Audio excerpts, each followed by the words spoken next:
Moi, je m'appelle Peter. Nous, on a grandi sur le voyage. Et je vais vous expliquer une expérience qui m'est arrivée donc l'été qui est passé. On est parti en tournée d'évangélisation avec des caravanes. Vous savez, les groupes qui partent l'été, on voit souvent. Et puis, lorsque le moment est venu, quand on quittait l'endroit où on était stationné avec les caravanes, je suis parti un petit peu à l'avance pour attendre le groupe qui passait. Et lorsque je me suis stationné sur un petit parking, un aire de repos, on s'est stationné à 2 caravanes et puis ma femme était garée derrière moi avec une voiture. Et puis moi j'avais mon fils avec moi à l'avant dans le fourgon. Et là, au moment qu'on devait quitter cette voie de stationnement, il y a une voiture qui a perdu le contrôle de son véhicule et a tapé à plus de 100 à l'heure dans la voiture qui avait ma femme à l'intérieur. Et cette voiture a été projetée contre ma caravane. Puis tout était cassé, tout était vraiment amoché. Et lorsque je suis sorti dehors, j'ai été voir ma femme à l'intérieur de cette voiture, avec le respect que je vous dois. Il y avait plein de sang partout dans la voiture. Il y avait la ceinture qui était pendue avec la ceinture.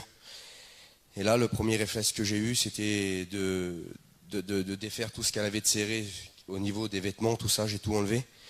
J'ai défait ses lacets, j'ai tout défait, je l'ai allongé, bien j'ai mis droit pour qu'elle puisse respirer.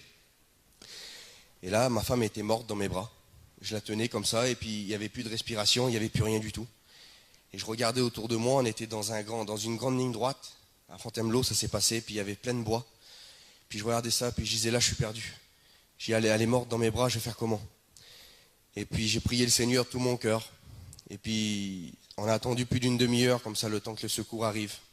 Et lorsque les secours ont arrivé, ils avaient arrivé, c'est moi qui avais mis, elle avait l'avant-bras péroné, c'est moi qui ai remis en place.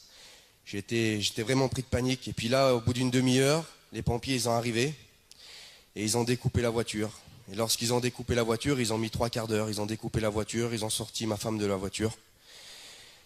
Et là, elle avait de nombreuses fractures. Elle avait un traumatisme crânien avec un saignement intérieur. Elle avait des côtes de cassées, elle avait le bassin cassé en 2 morceaux. Elle avait l'avant-bras cassé. Et le peu de temps qu'on perdait là, le médecin m'a dit, le temps qu'on perd ici, c'est du temps qu'on va perdre pour elle. Et puis peut-être que votre femme, monsieur, ce sera un légume. Ou peut-être qu'elle va mourir. Et puis là, je vous dis franc, l'ennemi avait mis un grand doute dans ma vie. Parce que là, le temps qu'on perdait, il y avait des serviteurs qui arrivaient, et puis moi, je voulais faire prier pour elle avant qu'elle puisse partir à l'hôpital. Et ça jouait sur les secondes, et puis moi, je dis, je veux faire prier pour elle, on est chrétiens. Et puis les serviteurs sont arrivés, ils ont prié pour elle. Et lorsqu'on est monté dans ce véhicule, moi, je n'avais pas le droit de monter avec elle, parce qu'elle était trop amochée, parce qu'il fallait qu'il fasse les premiers soins. Je suivais derrière avec une voiture, et lorsqu'on suivait l'ambulance, je vous dis franc, je voyais les médecins qui bougeaient, qui faisaient des soins. Je disais là, le temps qu'on arrive, il y avait 70 km. Je dis là, ma femme va mourir. Et je me voyais seul. Et puis là, j'ai fait une prière à Dieu. Je me suis adressé à Dieu, comme je vais vous dire cet après-midi. Je lui ai dit, Seigneur, si tu veux la prendre, prends-la. Je ne me rebellerai pas contre toi. Je ne te dirai pas, Seigneur, j'ai 24 ans, j'ai un petit bébé. Qu'est-ce qui m'arrive, Seigneur? C'est ça d'être chrétien? Non, Seigneur, pas ça.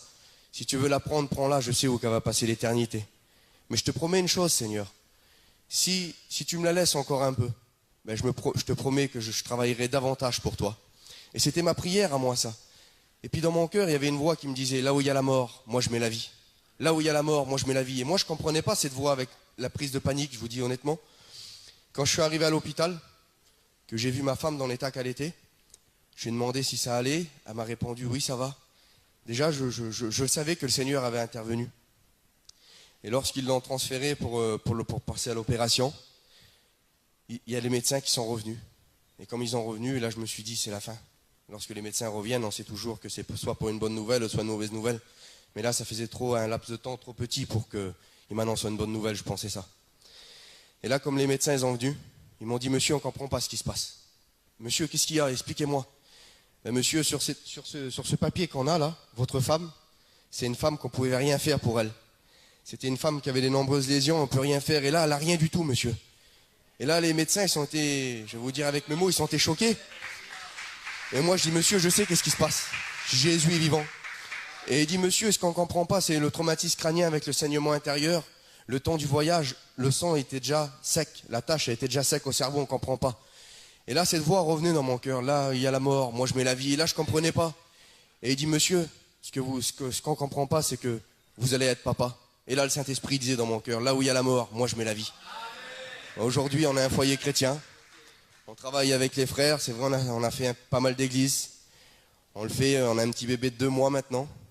La famille de Dieu, ça a grandi. Et je remercie le Seigneur pour ça. Que Dieu vous bénisse.